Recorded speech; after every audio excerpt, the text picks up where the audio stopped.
సచ్చిదానంద సద్గురు సాయినాథ్ మహారాజ్కి జై. శ్రీ సాయి సచరిత 456వ పేజీలోని 54వ ఓవి నుంచి ఈరోజు చదువుతున్నాము. దైవమే పంపినట్లు అనిపించింది. మునుపటి వంజరివాడు మరల కలిసి మీరు దారి తప్పినట్లున్నారు. బుద్ధి చాతుర్యం ఒక్కొక్కప్పుడు పనికిరాదు. చిన్న పనైనా పెద్దదైనా దారి చూపించే వారెవరైనా ఉండాలి. కడుపు ఖాళీగా ఉంటే మీ పరిశోధన సాగదు. అట్టి స్థితిలో బుద్ధి భ్రమిస్తుంది. పరమేశ్వరుని ఆజ్ఞ లేకుండా మార్గంలో ఎవరూ కలవరు. వడ్డించిన భోజనాన్ని తిరస్కరించకండి. అన్నం పళ్ళాన్ని త్రోసిపుచ్చకండి. ఎవరైనా రొట్టెలను ఇచ్చి తినమని చెబితే వారి మాట శుభశకునమని, కార్యం నిర్విఘ్నంగా జరుగుతుందని గ్రహించాలి. ఇప్పుడు ఈ అల్పాహారాన్ని తీసుకోండి, కొంచెం ధైర్యం వహించండి అని చెప్పాడు. కానీ అతని మంచి మాటలు రుచించక మరల నిరాహారంగానే బయలుదేరాం. పరిశోధన పూర్తి కాకుండా అన్నాన్ని సేవించమన్న మొండి పట్టుదలతో ముగ్గురు నష్టపోయారు. నాకు ఆకలిగా ఉంది, దాహంతో గొంతు ఎండిపోయింది. వంజరివాని ప్రేమ అలౌకికం, నిస్వార్థమైన అతని ప్రేమ నాకు నచ్చింది. మేం బాగా చదువుకున్న పండితులం, కానీ మాకు దయాదాక్షిణ్యాలు లేవు. ఎంగిలి చేత్తో కాకిని తరిమి కొట్టాం.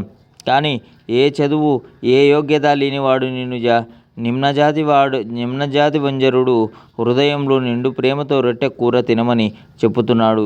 ఇలా ఏ లాభాన్ని ఆశించని నిస్వార్థ ప్రేమను చూపించేవాడే నిజమైన జ్ఞాని. అతని మాటను గౌరవించడం బ్రహ్మ విద్యను తెలుసుకోవడానికి ఉపక్రమమని అనిపించింది. ఆదరపూర్వకంగా అతడు ఇచ్చిన రొట్టె ముక్కను తిని నీరు త్రాగాను. అంతే. ఏం ఆశ్చర్యం! అకస్మాత్తుగా గురుమహారాజు ప్రత్యక్షమయ్యారు. వాదోపవాదాలు దేని గురించి అని అడగగా జరిగిన వృత్తాంతమంతా అతనికి మనవి చేశాను. నా వెంట వస్తావా?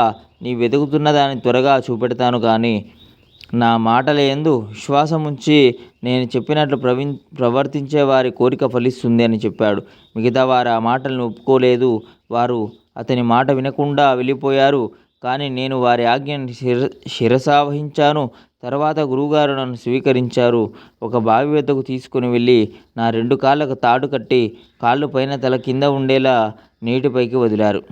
చేతులు నీటికి అందకుండా, నీరు ముఖంలోకి పోకుండా చక్కగా బావిలోకి వేలాడదీశారు. తాటి 2వ కొనను బావి పక్కనున్న ఒక చెట్టుకు బాగా కట్టి గురువుగారు చక్కగా సంశయం లేకుండా ఎక్కడికి వెళ్ళారో ఎవరికీ తెలియదు. 10-12 గటికలు గడిచాక గురువుగారు మరలా వచ్చారు. చరాచరా నన్ను